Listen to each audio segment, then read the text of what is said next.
है इंस्ट्रक्शंस भेज रहे हैं कि वो अपने डिस्ट्रिक्ट लेवल पर डिस्ट्रिक्ट का डीएलसी, एसडीएलसी और सभी पंचायतों में एफआरसी का गठन का पूरा रिपोर्ट भेजेंगे। और हम जो है ट्राइबल डेवलपमेंट विभाग की तरफ से सभी डिस्ट्रिक्टों में जो है इसके लिए धन भी हम उपलब्ध कराएंगे कार्यशाला के लिए। और मेरा आप प्रेस से निवेदन है, आग्रह है कि इसका जो अच्छा प्रचार करें, ताकि जो आज एक लोग जो है भूमिहीन है, लोग बहुत ज़्यादा जो है आज परेशान है बिना भूमि के, वो लोग अपना क्लेम करके भूमि के मालिक बन सकते हैं। धन्यवाद। 2002 में एक उस समय भाजपा की सरकार थी, उन्होंने एक बिना पॉलिसी के, बिना कानून के एक स्कीम लाई। ये कहा गया कि अगर आपके पास कोई भी एंक्रोचमेंट है, आप जो है एफिडेविट दे दो। 50 रुपये का एक फार्म भरवाया और उस समय बहुत लोगों के जो है धन का भी दुरुपयोग हुआ, क्योंकि पर्चा बनाने के लिए, ततिमा काटने के लिए और उसको एक कट ऑफ डेट से पहले तहसील में भेजने के लिए एफिडेविट बनाने में काफ़ी पैसा खर्च हुआ। परंतु ये जो बिना कानून का जो है एक कागज़ बनाया और आपने एक जो एफिडेविट दे दिया, बयान दे दिया एक मजिस्ट्रेट के सामने कि मैंने एंक्रोचमेंट किया है, तो आज की तारीख में 1,30,000 लोग हैं जो उस 2002 के एक स्कीम में फंस गए और सब के सब जो है नजायज़ कब्जादारी घोषित हो गए हैं। उनको टीडी नहीं मिल रहा है, उनको पंचायतों में इलेक्शन लड़ने से भी जो है वो महरूम हो गए हैं। तो ये बड़ा गलत एक मतलब लोगों के साथ हुआ है। अब जो 2005 का कानून है, अगर कुछ लोग जिनके पास सदियों से कब्जा, जो मैंने आपको बताया है, वो चाहे ये 1,30,000 जो लोग हैं जिनका नाजायज़ कब्जे में है, वो भी अगर इनके पास एविडेंस है कि 3 पुश्तों से उस भूभाग पर वो अपना जीवन निर्वाह कर रहे हैं और ग्राम सभा उसका अनुमोदन कर दे, तो ये लोग भी मतलब एक प्राप्त कर सकते हैं। तो क्या आप आश्वासन देते हैं कि जो एनक्रोचमेंट के नाम पर पेड़ काटे जा रहे हैं, जमीनें बेदखली की जा रही है, वो अब रुक जाएगी? नहीं, मेरा जो कानून है वो कोई एनक्रोचमेंट को रोकने का या एनक्रोचमेंट का बढ़ावा देने नहीं है। हम तो जो आपका 2005 से पहले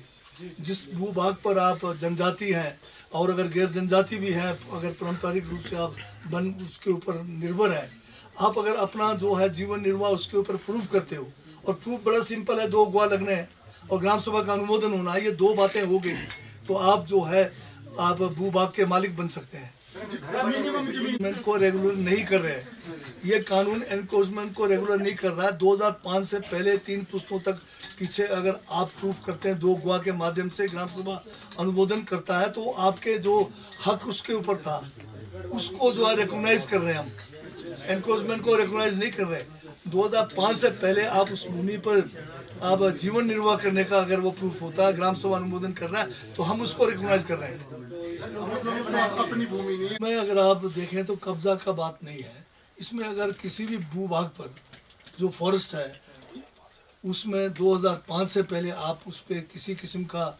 किसी भी तरह से जीवन निर्वाह कर रहे हैं, चाहे आप अगर किसी ने बना रखा कुछ भी बनाया हो, खोखे में कोई ढाबा चला रहे हैं, कोई भी है, पर यह कि ग्राम सभा से अनुमोदन होना चाहिए। और 2 गुआ बुजुर्ग लोग जो ये कहें कि आप जो है 2005 से पहले 3 पुश्तों से आप उसके ऊपर जो है आप अपना जीवन निर्वाह कर रहे हैं, तो यही इतना साक्ष्य है। तो इसमें सबसे दिक्कत ये थी जिसको लागू नहीं किया गया मेरे हिसाब से, कि अधिकारी जो है लोगों से इसके बारे में ठीक से जानकारी भी नहीं देते थे और साथ में कानून का जो है सही ज्ञान नहीं होना भी एक कारण है। तो अब हमने और ग्राम सभा अनुमोदन करते हैं तो आप मालिक बन सकते हैं, चाहे ये डीपीएफ में, चाहे यूएफ में, चाहे ये आपका सेंचुरी एरिया भी है। तो ये कानून जो है बहुत बढ़िया कानून है, इसका भरपूर फायदा लोग उठाएं और आपके माध्यम से इसका प्रचार हो जाए तो लोगों का कल्याण हो सकता है। ठेका है, इसका नोटिफिकेशन 2008 में हुआ है। इसमें जब धूमल साहब की बीजेपी की सरकार थी 2008 में, उन्होंने एक क्लैरिफिकेशन के लिए भेजा कि क्या हिमाचल जो है इस कानून के गिरद में आता कि नहीं आता है। 5 साल उन्होंने इसी में निकाल दी और जब हमारी सरकार 12 में बनी, उसके दिसंबर के आखिर में, उसके बाद हमने एफआरसीज का गठन पूरे हिमाचल में 3000 पंचायतों में किया करीब करीब, परंतु फिर भी हम भी उसको ठीक से उस समय लागू नहीं कर पाए। परंतु अब दोबारा से हमें जो है मौका मिला है, तो हम इस कानून को जो है जन जन तक पहुंचाएंगे और फिर जो है लोगों को, जो पात्र व्यक्ति हैं चाहे वो इंडिविजुअल राइट्स का है, चाहे वो कम्युनिटी राइट्स है, उनको दिलाएंगे ताकि लोगों की जो है आर्थिकी में जो है भूमि का एक बहुत बड़ा महत्व रहता है। पिछला 8 से 12 का जो टाइम था उसमें क्लेरिफिकेशन में चला गया। 12 से 17 हमारी सरकार फिर आई, हमने फिर FRCs का गठन करना सबसे पहले ज़रूरी था। कुछ मतलब 1000 पंचायतों में हमने FRCs का गठन किया, परंतु फिर भी ये सिरे नहीं चढ़ा। बीच में फिर 17 के बाद सरकार फिर बदली, दिसंबर के बाद 22 तक इसके ऊपर कोई काम नहीं हुआ। हमने जनजातीय क्षेत्रों में उस समय आंदोलन भी चलाया था। उस आंदोलन का फर्क ये हुआ कि कुछ केस वहाँ उन्होंने छूट शुरू किए, परंतु अभी जब हमारी सरकार बनी तब से 2 साल से हम इसके पीछे लगे हुए हैं और अच्छा मतलब रिजल्ट आ रहा है। हमने बहुत सारे लोगों को जो है आप देखेंगे, जो मैंने एक विस्तृत जानकारी दी है, तो काफ़ी तेज़ी से काम चल पड़ा है। 2000 से तमाम जमीन जो है 50 बीघे तक मिल सकता है अगर नहीं, जगह जैसे मालूम मैं हूँ, मेरे पास 100 बीघे जमीन है और मैं इंक्रोच कर कमेंट करके 2005 से हम इंग्लिश में फॉरेस्ट राइट्स एक्ट के नाम से जानते हैं और हमारा जो हिंदी में है वन अधिकार अधिनियम 2006। ये कानून 2006 में जब केंद्र में यूपी की गठबंधन सरकार थी, डॉक्टर मनमोहन सिंह जी देश के प्रधानमंत्री थे, उस समय इस कानून का जो है देश में लागू किया गया। ये 2008 में पूरे देश में इसका जो है नोटिफिकेशन हुआ और उसके बाद आज बहुत सारे प्रदेशों में हज़ारों बीघे जो है ज़मीन इसके तहत जनजातियों को भी और जो गैर जनजातीय क्षेत्र में जो अन्य पारंपरिक एवं ये जो है प्राप्त करने का इसमें अधिकार रखता है। ये कानून का जो असली मंशा ये है कि जो सदियों से वन भूमि पर, चाहे वो जनजाति है चाहे अन्य जो पारंपरिक रूप से जो वनों के अंदर रहते हैं लोग, उनको जो है अपना जो है मालिकाना हक दिलाने का ये कानून है। ये कानून बहुत ही सरल है और इसमें जो सारी शक्तियाँ जो है अनुमोदन करने का ये ग्राम सभाओं को जो इसके लिए जो बनाया जाए उसके लिए है। अभी हमने हिमाचल प्रदेश में जब से हमारी कांग्रेस की सरकार बनी है, हमने इसको जो है जनजातीय क्षेत्रों में तो विशेषकर जो है बहुत सारे जो है कार्यशालाओं के माध्यम से लोगों को जागृत भी किया है और इस पे काफ़ी अच्छा काम भी जनजातीय क्षेत्रों में हो रहा है। परंतु इसका लाभ जो है अन्य गैर जनजातीय क्षेत्रों में जिस तरह से होना चाहिए, अभी तक उस ओर हम जो है कुछ कर नहीं पाए। आज आपके माध्यम से मैं जो है विशेषकर प्रदेश के सभी जो है लोगों से ये आग्रह करना चाहता हूँ कि इस कानून का आप जो है भरपूर जो है फ़ायदा उठाए और जो एक पैसा बगैर कोई खर्च किए आपके जो हक है, सदियों से आप जिस भूमि पर अपना जीवन निर्वाह कर रहे हैं, उसका मालिकाना हक आप पा सकते हैं। ये बहुत ही सरल कानून है। इसमें जो है जो क्लेम करने वाला है उसको सिर्फ एक 2 पेज का जो है एप्लीकेशन है, जिसमें अपना नाम, पता, अपने पत्नी का नाम इसमें इसलिए है कि जब ये पात्र व्यक्ति को जब ये पट्टे दिए जाएंगे तो उसमें उनकी जो पत्नी है वो भी बराबर की हकदार होगी। और इसमें सिर्फ केवल जो है किस जात जो है आप अनुसूचित जाति के हैं उसका प्रमाण पत्र लगाना है। अगर आप अनुसूचित जाति के नहीं है या जनजाति के नहीं है तो आपको जो है दूसरा प्रमाण पत्र जो है उस गांव में रहने का जो वोटर कार्ड है या आइडेंटिटी कार्ड है, कोई भी कार्ड लगा सकते हैं। और इसमें साक्ष्य, जिस भूमि को आप क्लेम कर रहे हैं उस साक्ष्य के लिए केवल 2 गांव के बुजुर्गों का बयान चाहिए। ये तो बहुत सिंपल है। और जिस जगह का आप अपना हक जता रहे हैं उसका अगर आपके पास पटवारी से कोई राजस्व कागजात नहीं है तो आप उस राजस्व कागजात के बजाय एक नक्शा नज़री बनाकर, जैसे मान लो कि मैंने 100 जो है मीटर लंबा 20 मीटर चौड़ा कोई भूमि को क्लेम कर रहा हूँ, तो सिर्फ उसका जो है लंबाई चौड़ाई लिख के एक नक्शा नज़री बना के देने का है। और उसके बाद जो है आप जो है इस दरख्वास्त को एक ग्राम सभा के द्वारा, पंचायत के ग्राम सभा के द्वारा एक फॉरेस्ट राइट्स कमेटी का गठन किया जाता है, जिसमें अधिकतम 15 लोग हो सकते हैं और उसमें जो है 1/3 15 में से जो है चुनकर महिलाएं होनी चाहिए। और इसका फॉरेस्ट राइट्स कमेटी का एक अध्यक्ष होगा, एक सेक्रेटरी होगा, बाकी मेंबर्स होंगे। इस कमेटी का काम है कि जो भी उनके पास क्लेमेंट्स के जो भी केसेस आएंगे उन केसेस को ये जो है फिर मौके पे जाकर रिपोर्ट तैयार करके ग्राम सभा को प्रेषित करना है। अब इनको मौके पे जाके जो रिपोर्ट तैयार करना है उसके लिए भी प्रपत्र बना हुआ है, फॉर्म बना हुआ है। उस फॉर्म के तहत उन्होंने सारी रिपोर्ट उसमें देनी है। इसमें पटवारी और जो हमारा वन अधिकारी होता है, फॉरेस्ट गार्ड, इनको भी इसमें जो है मेंबर शामिल किया गया है।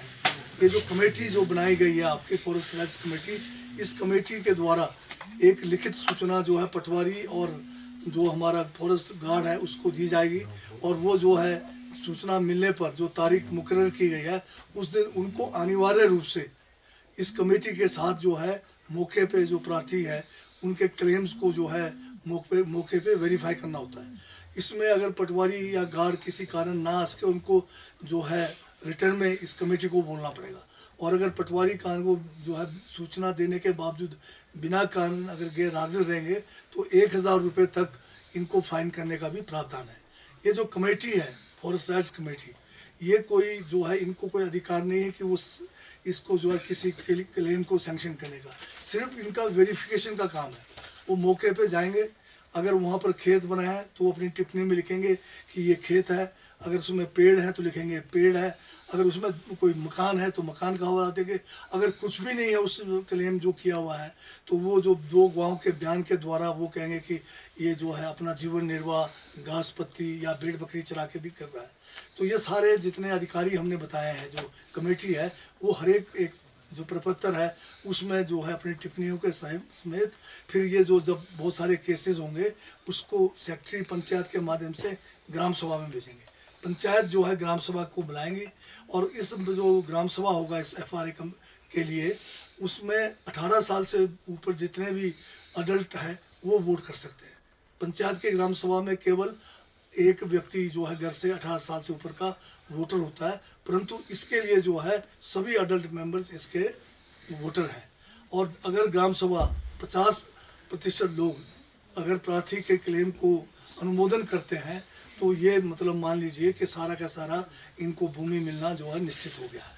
फिर ग्राम सभा ये सारी जो है फॉर्मेलिटीज़ करने के बाद, प्रोसीडिंग लिखने के बाद ये सारे केस जो है सब डिवीजन लेवल की एक कमेटी होती है जिसमें SDM जो है उसका अध्यक्ष है, 3 पंचायत समिति के मेंबर जो नामजद हैं और एक जो है हमारा जो है रेंज फॉरेस्ट ऑफिसर और एक तहसीलदार इसके मेंबर है। उन्होंने भी ये जो कागज़ ग्राम सभा से इनको प्रेषित किया है उसमें यही देखना है कि ये नियम अनुसार इसमें जो है सब कुछ है, सब ठीक होने पर वो इसको डिस्ट्रिक्ट लेवल की कमेटी में भेजेंगे। डिस्ट्रिक्ट लेवल की कमेटी में डिप्टी कमिश्नर जो ज़िले का है वो इसका अध्यक्ष है, 3 मेंबर जो जिला परिषद के होंगे, एक उसमें जो है हमारा DFO होंगे और एक हमारा रेवेन्यू डिपार्टमेंट का DRO या जो ट्राइबल एरियाज़ में जो है प्रोजेक्ट ऑफिसर ITDP होते हैं, इनकी कमेटी होगी। इन्होंने भी यही देखना है कि जो इनके पास SDLC से जो प्रार्थना पत्र आए हैं वो जो है नियम अनुसार है और अगर नियम अनुसार है तो वो उसको जो है सैंक्शन कर देंगे।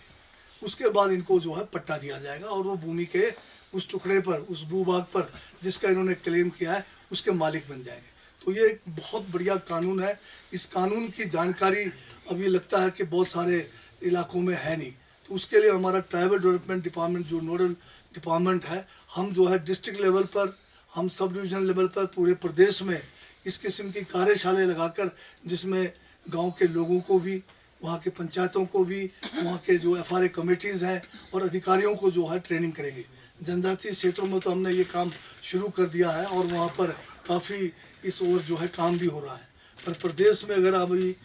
अगर देखें तो इतने सालों के अंदर अभी बहुत ज़्यादा काम हम नहीं कर पाए हैं। अभी जो है इसमें कम्युनिटी राइट्स को भी जो है वो करने का है, क्लेम करने का, तो इसमें कम्युनिटी राइट्स में चंबा में अच्छा काम हुआ है। आज की तारीख में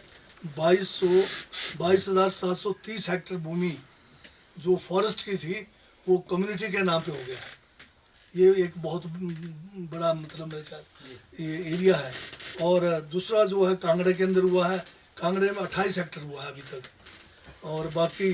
टोटल क्लेम्स थे कम्युनिटी राइट्स में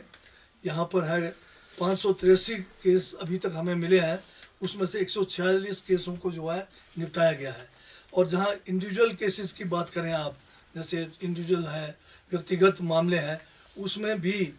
चंबा में जो है 694 केस अभी तक आए हैं, जिसमें सिर्फ 53 केस जो है इनके सैंक्शन हुए हैं। कांगड़ा में 61 में से जो है अभी तक कोई सैंक्शन नहीं हुआ है। लाहौल स्पीति में 937 केस आए हैं, 116 केस इसमें हुआ है, और भूमि भी इसमें बहुत कम है, 2 हेक्टेयर कुल हुआ है। और किन्नौर में 3175 केस अभी तक प्राप्त हुए हैं, जिसमें 425 केस किन्नौर के अंदर स्वीकृत हुए हैं पिछले 2 साल के अंदर, और 43 हेक्टेयर भूमि जो है व्यक्तिगत मामलों में निपटाया गया है। तो टोटल हिमाचल प्रदेश में अभी तक 4883 केस प्राप्त हुए हैं व्यक्तिगत, जिसमें से अभी तक 594 केस जो है इनमें जो है फैसला लिया गया है,